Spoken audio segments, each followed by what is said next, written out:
they're operating in silos, serving the same patient, the same constituent, and not having an integrated plan. That was the language. There's no integration at all. Well, So, So what I'm hearing from y'all, that this is a good thing that they put them all together. well, they didn't get them together. They didn't, No, it was one of the most controversial bills in my 24 years, and it died. It failed. It was all predicated on the conversation of, we have a health, you're trying to give us a health star. There was no good messaging. And this is a place where I actually believe that good policy couldn't overcome an election year dynamic in which we've just come out of COVID, and rightfully everybody is ill and upset about COVID policies. So if you go back and look at 915, it really dissected. There was a lot of language in there that was moving code sections around because it's restructuring governance. You had to put all that code section, reorganize it in the books.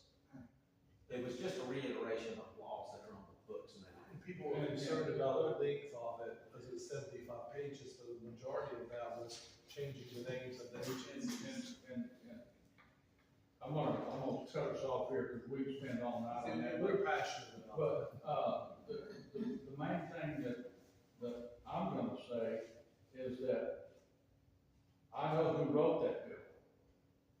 Boston Consulting Group. And they're UN based, they work for the UN more than anybody else. You would be better, I would say, my opinion is you'd be better off finding someone else to, some of those bills that they were combining, get rid of them. Just say, you know, and start all over.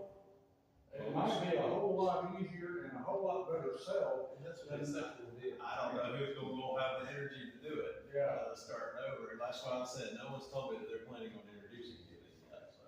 Well, let's go on to It the was next. exhausting. Yeah.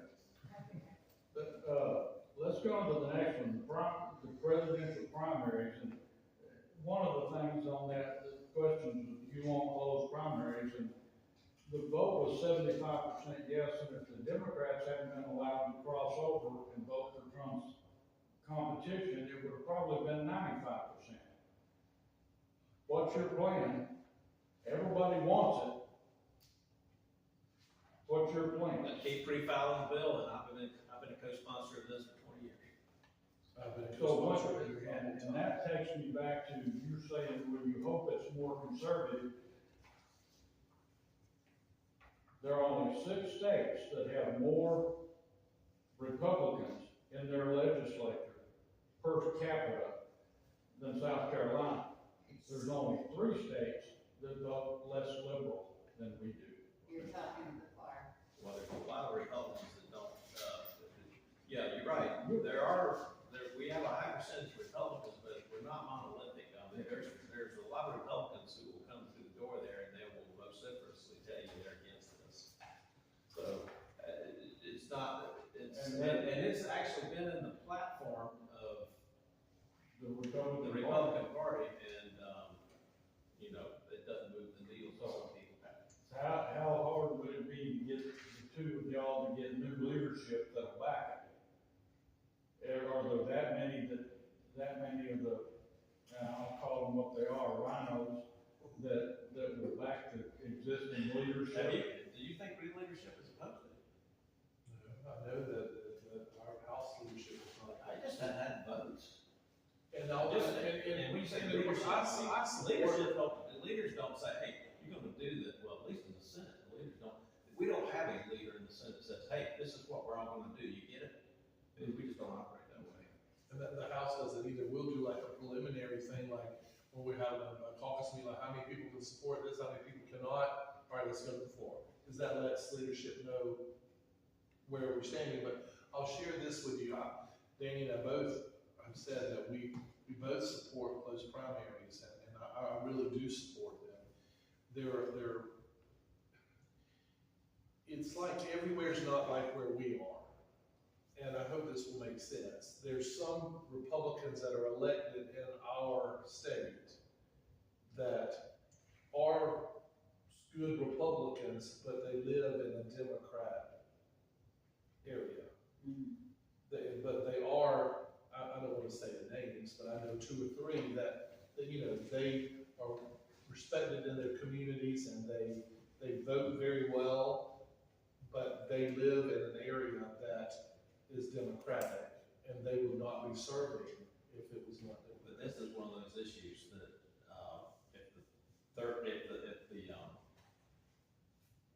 this is definitely one of those issues where 13 new people come in, move the needle. So, Yeah, this would actually be a really good test case. This might be an issue that, well, I can guarantee it, the bill's gonna be pre-filed. I mean, there's enough of us that have been hammering on this for years that we're gonna look like, hey, how about it, fellas? And I'm telling you, it's all gonna be all fellas. That's been another controversial thing. You know, three of our members in the Republican side got put to the curb over one issue back in the spring. The three Republican female legislators were all like you said, in the primary issue of abortion. yeah, well, and like you said, the closed primaries, in that primary, 75% said that they want it. Somebody's gotta pay attention eventually. Even the ones in the Democrat area, somebody's gotta start paying attention to what the people say. And I would hope that would be this time around. One of my big things is South Carolina's hampered with out-of-state owners of the power distribution system. And I've lived in 18 states and I think I counted 25 different power companies, and Duke is absolutely the worst I've ever dealt with. And How long did it take to get your power back? 6.5 days. 11 and a half days. But, Well, we weren't even up there. well, and it would have been longer than that, but I drove the line, and at the corner of Fairview Road and 418, north and east was powered up. And our line that comes down Fairview Road was on the east side, and they had the fuses pulled. So I called, and this lady said, I'll tell them that I said, no, I don't want you telling anything. Get me to somebody that knows what they're talking about. And I finally got to a guy, I don't know if he's a dispatcher or what, and I said, I'm sitting here looking at it, I'll take a picture, and if you'll tell me your cell phone number, I'll show you. All you gotta do is put those fuses back in, and we've got power. An hour and a half later, we had power. All your neighbors ought to really be thanking you. They did, several of them did.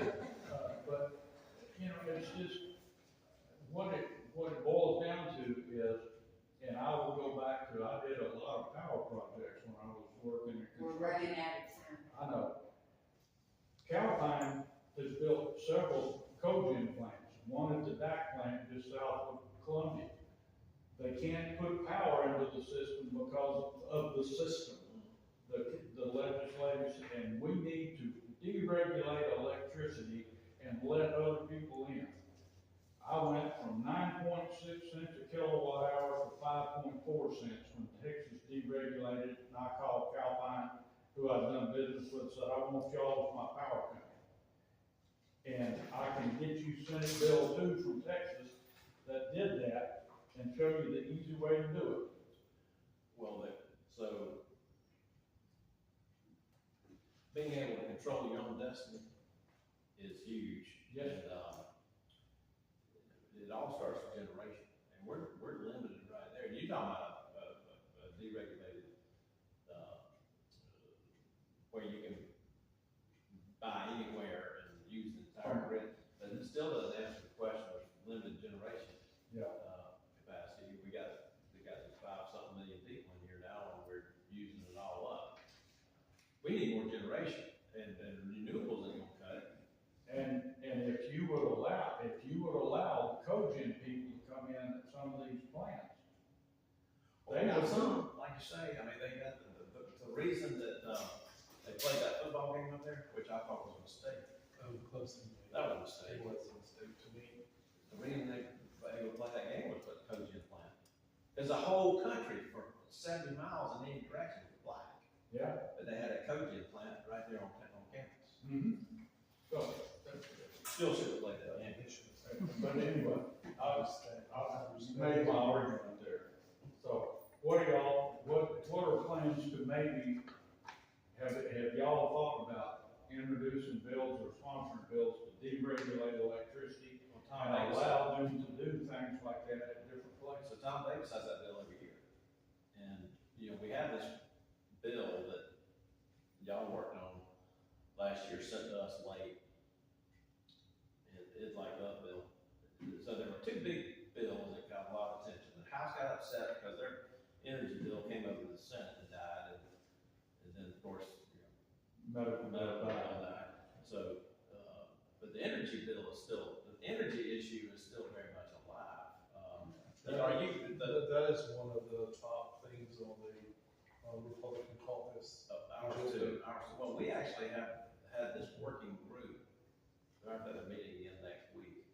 And, Tom is on there, and the dereg piece is front and center on his, docket, and that goes right back into how, Public Service Commission manages the contractual part, but the generation, I know we got energy hold down there in Fairfield County with a lot of ratepayer money tied up for the next 40 years, but.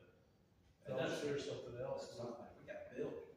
With the commission, we did not really elect several of them. Well, Remember? yeah, but that was the aftermath, that was the fallout of not keeping an eye on SCE and G and St. Cook. Right. Well, I'm saying, but that was a strong move for the General Assembly to not elect people who would serve there. Those are very high-paying positions. But we lost you're talking about not having, so we had a Fortune 500 company here. They went down the tubes over trying to build an old technology reactor down there. New tech, these pocket reactor technology is where we gotta get. Yeah. Otherwise, the grandchildren are gonna rise up in curses. I agree, and they're quicker, smaller, and easier to build. Well, that's what I'm pushing. Okay, all right, Answer that question. thanks. And also, if I Yeah, tell her what else to do. remember correctly, the speaker was, the House was the lead sponsor of that bill. That's the reason, that's the reason our president has been so active even in the interim, so that we can not get back up on the balls of our feet. We realized, 2 winters ago, right around Christmas, we almost rolled it into brownouts, even blackouts.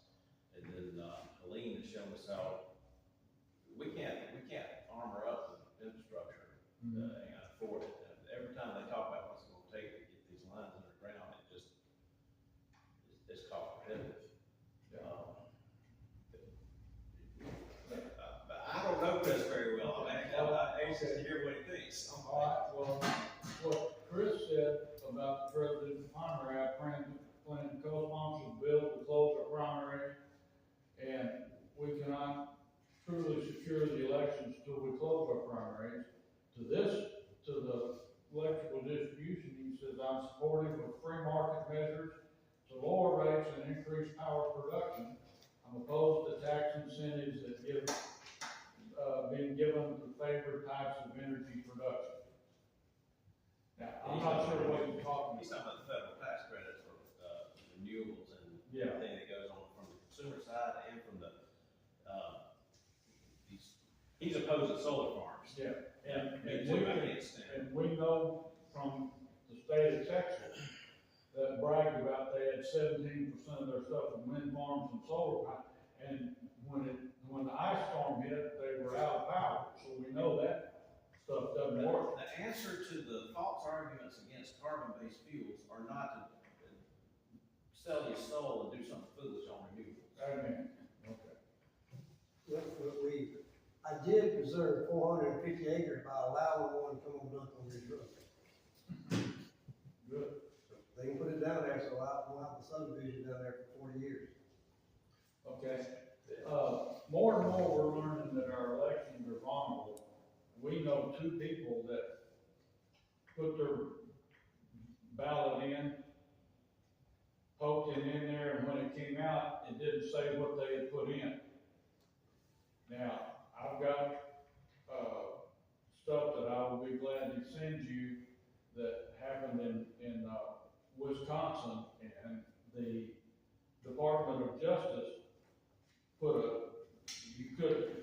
until this last year, it couldn't come out until, but this one guy showed how he went up with a ballpoint pen, poked in the back of one of those machines, and changed it where he could, those two things.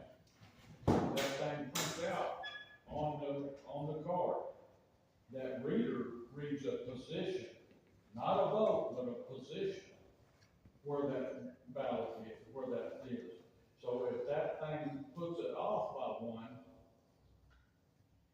you can't tell if you're actually, he showed where, I won't go into it, but both the ballot machines and the counting machines are vulnerable. Now, I know Rob Harris has introduced a bill every year he's been down there to have 3% of every county check have three, which in Greenville would be 5 precincts. Check the number of votes and manually count it against what the machine said. If it agrees, we got no problem. If it doesn't agree, you go to 10%. And we need some kind of a backup because people don't trust. A lot of people I talk to said, why should I vote? Number one, it doesn't count. Number two, they can change it. And people don't trust the election. And y'all have to do something to get it to where we can gain that trust back. And even if it's, if you don't want to get rid of the machines, you spend too much money, check them. Check a few of them. Does the actual hand count equal what the printout on the machine said? It would be easy to do and garner a whole lot of confidence from the people out here voting. Don't disagree with that at all. That's the reason we're doing it. Are you doing it? There's only 18 precincts in Lawrence County, and we're already 5 of them. Okay. Well, see, we can't get Greenville County to, and I'm gonna ask for y'all's help so I can get on that commission. And that's the problem, that is the paper, that is pull every one of those papers out and make sure they, are identical to that tabulation.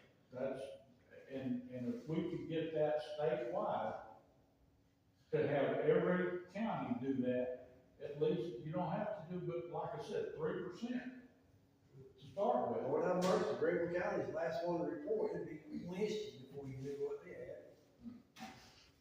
Well, There's a whole plethora of issues why people don't have confidence in the sanctity of the ballot box anymore. And a lot of it's predicated on what they saw in 2020 and they saw out there somewhere else in the country.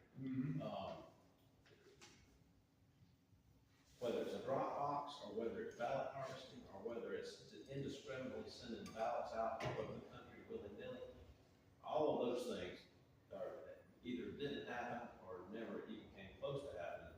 They tried to actually have federal cases to implement some of it and do copycat here, and neither one of those cases got beat back when they attempted to do it here. But this issue of trusting machinery, I mean, that's a legitimate concern because whether it's fraudulent activity on the credit cards or whether, someone's stealing your identity, there's so much digital electronic activity going on that people are aware. I mean, everybody's checking their credit card statements more than they ever did probably. But this whole issue of electronic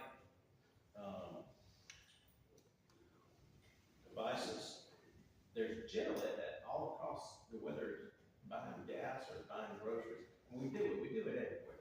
We trust scanners. We use them. We're acclimated to them. But I'm all about the audit, and I will talk to Rob. I'll talk about Rob about I agree, we need to build confidence back, and if we can get people, I think everyone realizes this, if you go back to paper, or any of these punches, I mean, you know what I like about the way that machine is working right now? This is what I like about it. I like that I'm not making a mark that might get misread somewhere else when I'm doing it myself. And I also have multiple times to look at what I just did and verify it. I said, yeah, that's right, I'll keep going down this road, because everything I want is right here. And then, when that thing comes out of the machine, I'm holding it. So, I'm interested in what your folks did, or the friends, or the folks you know, or what did they do immediately when they saw? They said this is wrong and asked for another ballot. And then they had And then meetings. it was right the next time. And the precinct I voted, and I guess it was probably Greenville County-wide, our people directed us to a little red line now, and they asked us to review our vote before we put it in the machine. Really? So, we were all there, we went over to the left, and we lined up, and you looked at your thing, and then they would let you come one by one up. I wasn't instructed to do that, but I'm doing it while I'm walking across. They had to take. I'm doing it too, but it's not, a lot of people don't. And that, but I'm glad y'all agree, and it, like I said, Rob Harris has introduced that bill every time. If you talk to Rob, when you get up there, and Confidence in the process, I mean, I call it the sanctity of the ballot. You lose that, I mean, that's the last, you might lose an election,